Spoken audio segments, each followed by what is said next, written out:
In a year of shocking news, you can add this to the list. Scott D'Amore was fired this week as the president of TNA Wrestling, only weeks after leading a seemingly successful rebranding of the company from Impact Wrestling back to TNA. This was only days after Rossy Ogawa, the booker for the Joshi promotion that he founded, Stardom, was terminated by its parent company Bushiroad for allegedly poaching or trying to poach talent to leave the promotion. So just in the last 2 months alone, we've got Takami Obari gone from New Japan and replaced by Hiroshi Tanahashi, Rossy Ogawa gone from Stardom, Vince McMahon gone for good from WWE, and Scott D'Amore gone from TNA. If Billy Corgan didn't own the NWA, he'd have been gone after Cocaine Gate. You know what the saddest part of this whole Scott D'Amore fiasco is? For all the goodwill that he had built up with this company, this is the most LOL TNA thing they've done since rebranding to TNA. And it's not even their fault. Scott D'Amore was terminated this week as the president of TNA Wrestling, coming off their most successful weekend in years and fresh off their Knockouts champion appearing in the Royal Rumble and doing them proud with her performance. What the hell happened here? Anthony Ciccone, the president of entertainment for Anthem, the parent company of TNA, will take over the role of TNA president in addition to his other duties. Right now he oversees Access TV, the Fight Network, and other properties for Anthem. TNA is effectively being folded into Anthem's, their entertainment division, instead of existing in its own little universe under their corporate umbrella. The full announcement reads as follows. Anthem, sports and entertainment, a global multi-platform blah blah blah, announced today the appointment of Anthony Ciccone as the president of TNA Wrestling. The move aims to further integrate TNA into Anthem's entertainment group, of which Ciccone is president, leveraging the entire company's resources to add more value in areas including production, distribution, marketing, viewership, customer acquisition, digital revenue streams, ad sales and sponsorships, digital blah blah blah. Ciccone replaces Scott D'Amore, whose contract with Anthem has been terminated. D'Amore has been a part of TNA since 2003. He held many key leadership positions and played a vital role in the growth of the company, leading to its strong industry reputation today, including the successful return of the TNA Wrestling brand in 2024. Anthem thanks him for the commitment he brought to the business, the talent, and the people who work outside the ring. And then it gets into Ciccone's other responsibilities. It did mention the fact that he used to, prior to Anthem, he was a producer for The Score up in Canada, and he was instrumental in bringing WWE to the channel. So that would be his little bit of wrestling, I guess, experience, if you can call it that. This took all of the talent by surprise. Moose, the new TNA World Heavyweight Champion, is very close with D'Amore. D'Amore helped train him. He said he needed to log off social media for a few days. He didn't have anything else to say. One person the news did not catch off guard was Scott D'Amore, who knew that this was coming. It wasn't a case where he got blindsided by it. For now, the remaining members of the creative team are going to stay in place, although we don't know exactly who would be considered the head of creative now. Mike Johnson on PW Insider says that there was talk recently that the company could be cutting back on touring in the spring. Others have denied that to him. Right now they have TV tapings and they have a pay-per-view coming up. They're going to be running New Orleans, I think later this month. They're going to be running Philadelphia. And they're going to be running Windsor, Ontario, Canada, which just so happens to be Scott D'Amore's hometown, which makes this a little awkward. So that would take them through the end of March, and after that they have nothing on the calendar right now. One plan, he says, was also for TNA to run pay-per-views this year in places like New York City, Las Vegas, and Toronto, and there had been some loose discussions about running live weekly television on Thursdays instead of the tape shows they've been doing. And again, those were said to be very loose discussions. After this change, who knows if that's even on the table anymore. But, you know, this company, for all the years I've talked about TNA on this podcast, this company has been through a lot of shit over the years. Going back to the early days, Jerry Jarrett was involved, right, in founding the company with his son. He quickly disappeared. He had a falling out with Jeff. That went on for many years before they finally reconciled. Vince Russo was in and out over the years with varying degrees of drama.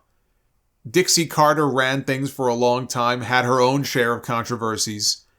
They brought in Hulk Hogan and Eric Bischoff to run things, and they nearly ran the fucking thing into the ground. Spike TV kicked them off the network, and then they bounced around so many different channels. If I tried to run them all down for you again, and all the different nights of the week that show was aired over the years, it would look like the family tree that The Rock showed the other night. You'd have to map it out like that. Jeff Jarrett and Toby Keith, who just died. They almost bought the company. Until Bob Carter, Dixie's dad, said the deal was contingent on them allowing her to stay in some capacity. Basically so that she could save face. And they balked. And the deal fell apart. Then came Billy Corgan, who was named the president of the company. He loaned millions of dollars to Dixie to help keep the company afloat with the idea that, in the end, he would take ownership of it. Until Dixie reneged. Corgan took her to court. He did not become the new owner, but he did eventually get his money back with interest after Anthem bought the company, and then they paid him back. And they were all but dead. About 6 or 7 years ago, this company was all but dead. When Anthem brought Jeff Jarrett back, and he brought Scott D'Amore with him, and they were running things. But then they cut ties with Jarrett. Jarrett then sued them for copyright infringement. That was a whole separate case. D'Amore, though, he stuck around, and he ended up eventually becoming president of the company until this week. And now TNA, once again, has a new president. This company feels like it's had more presidents than the United States. But if there's one thing that I have learned over all my years of doing this podcast, it is never to bet against TNA. Whatever doom and gloom there may be, whatever dark cloud follows this company around, this company always finds a way to survive. You can't kill it. It's like parking meters or Keith Richards. They will never die. But this sounds like a really boneheaded, stupid move. The belief is that this had nothing to do with any particular scandal, because that's the first thing your mind goes to. They're coming off this successful period in January, and this guy gets fired, he gets terminated. The first thing that occurs to you in your brain, if you're a wrestling fan, especially with all the other shit that's been going on lately, is, what did this guy do? What did they find out? What is he accused of? I mean, it's sad, but that's the first place that my mind went. But it's said that there's nothing scandalous about him or that led to this. Anthem did not just find out something nefarious and they wanted to get ahead of the story by getting rid of him. So, and it makes sense because if he had done something terrible, I don't think they would have been so complimentary towards him in their press release. The decision is said to have come directly from Len Asper, the head of Anthem. And the word is that D'Amore actually approached Anthem recently with an offer to buy TNA outright from them. He was said to have been backed by a letter from a major banking institution. That offer was rejected. So did D'Amore know that a change was coming and he was about to lose his job and that's why he made the offer? Or did he make the offer first because he was butting heads with the powers that be about how to run the company and he tried to just take the whole thing over himself? And then when they said no, they decided to get rid of him. That we don't know. We don't know the sequence of events. But he tried, like Eric Bischoff tried, to buy WCW, right? Remember Bischoff, he got himself a financial backer. He thought he had a done deal until he didn't. So I give him credit for trying. If you watch that last match between Will Ospreay and Josh Alexander, as I did a few weeks ago from Impact, their Las Vegas tapings, when D'Amore got in the ring when the match was over and he cut that impassioned promo, you could tell what TNA meant to this guy. You know, in the press release, when they said that he had been with the company since 2003, there were fits and starts. I don't think he was there consistently for 21 years, but he spent many, many years off and on working for TNA, going back to the very beginning, going back to the early days. And so this is a company, obviously, that meant something to him. And he also wanted to increase the budget. That was a sticking point as well. Now, I don't really understand why, if they were prepared, as the reports indicated, I think it was PW Insider who had these reports weeks ago, if they were prepared to make legitimate offers to people like CM Punk and Will Ospreay to bring them in, and we're talking big money that you know it would have taken to get them to come in, then I don't understand why Anthem wouldn't be open to allocating more money to things other than talent. It kind of reminds me of Sinclair and Ring of Honor. Like Anthem, Sinclair is this multi-million dollar, with Sinclair actually it's billion-dollar, media conglomerate, but they would only spend so much on Ring of Honor. It was never going to grow in the way people wanted it to unless they had the financial support. So were they willing to spend big on free agents or not? Because the reporting out there now is that D'Amore wanted to sign bigger names, but Anthem did not want to increase the budget. If anything, they wanted to scale back. D'Amore had a plan back in 2021 to bring Braun Strowman in at their Bound for Glory pay-per-view. They were going to build the show Braun for Glory that year. And Anthem felt his asking price was too high and that he wouldn't do anything to boost their business enough for a deal like that to make any sense. So they said no. I actually agree with Anthem for once. You ever fuck that owl? I agree with the owl on this. If those reports were true, there were reports when Braun got released from WWE. And I guess he had an agent or somebody purporting to be his agent, and his asking fee got out. It was like $25,000 for an appearance or something like that. If that was true, I can only imagine what he wanted from TNA. I wouldn't pay that money either. I mean, I think Strowman is fine. He's a fine big man. But is he someone worth spending big money for when you're already on a tight budget? Probably not. But this talk of the move being made to, better integrate TNA within the Anthem family and all that crap, that's all corporate mumbo-jumbo. Sounds to me like they did not want to invest in the way that D'Amore felt they needed to try to take the company to that next level. They're probably just content running it as is. It's a content producer for their own station. That's the biggest obstacle to TNA's growth. I keep saying it. Keeping that show on a channel that very few people actually watch or have access to. And that's just not gonna do them any good in the long term if you want to grow the brand and grow the show and grow the audience by keeping it on Access TV. Had Billy been able to get the NWA Power on the actual CW stations and not just the CW app, they would have had a wider reach than TNA has. That's the sort of deal they need to be looking to make, but Anthem owns Access, and they seem to be content to keep the show languishing on there. At the end of the day, it all comes down to money. The company held a Zoom call with talent after the news broke to introduce everyone to the new president. A number of talents on the call relayed to PW Insider that during the meeting it was stated that D'Amore had, quote, stepped down from the company, which is not true.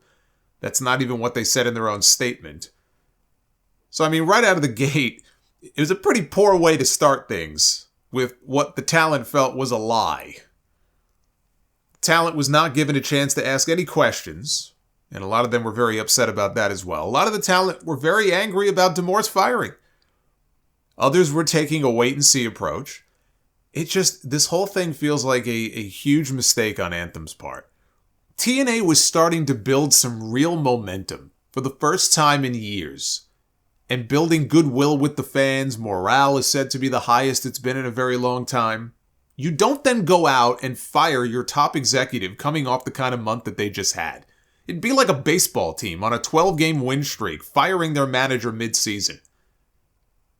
Now, maybe they weren't going to go on to win the World Series, but the players loved playing for them, and they were having some success. Getting rid of the person in charge is the last thing that you would do. I think TNA will be okay. Their recent success, it's not just due to one individual. The wrestlers still have to go out there and wrestle. They have a good roster. They've got Gail Kim working with the Knockouts division. They've got people like Lance Storm and others who are, quality people working behind the scenes in that company. It should never just be about one person. And if there was a good reason to fire the guy, that would be one thing. But this ain't it. And as far as what's next for him, I know PW Insider said that they were hearing that Barry Bloom is representing him now. Obviously, he's going to be looking to go somewhere else. He's not just going to ride off into the sunset. Supposedly, he's independently wealthy. He has other investments or businesses, so I don't know that he even has to work in wrestling if he doesn't want to, but obviously, he's very passionate about it. So he will probably land somewhere else. He would be an asset to WWE. He would be an asset to AEW in this way, if nothing else. Like the Rossi Ogawa situation with Stardom. A lot of the men and women on that roster, on that TNA roster, are said to be very loyal to D'Amore. And they liked him. They like working for him. And when some of those stars start nearing the end of their contracts, they may want to follow this man wherever he goes. If he goes to WWE or NXT, they may want to go there. If he ends up working for Tony Khan, maybe they follow him there. I threw out the suggestion during my Dynamite stream on Wednesday that Tony Khan should bring him in to run Ring of Honor. Just give it to him. Give him the keys to Ring of Honor. So long as he is under contract, it's not like Tony can't tap into him as an asset to help with AEW if he wants. But he could offload his Ring of Honor responsibilities and hand the keys over to Scott D'Amore and let him do his thing. And Tony could focus more on AEW and everything else he does on a day-to-day basis. Fulham, tweeting. But I think he would be a good fit for that brand to lead things over there. But again, as shocking as this news was when I read it, it really shouldn't be. Because if you know the history of that company, it is very much on brand for TNA.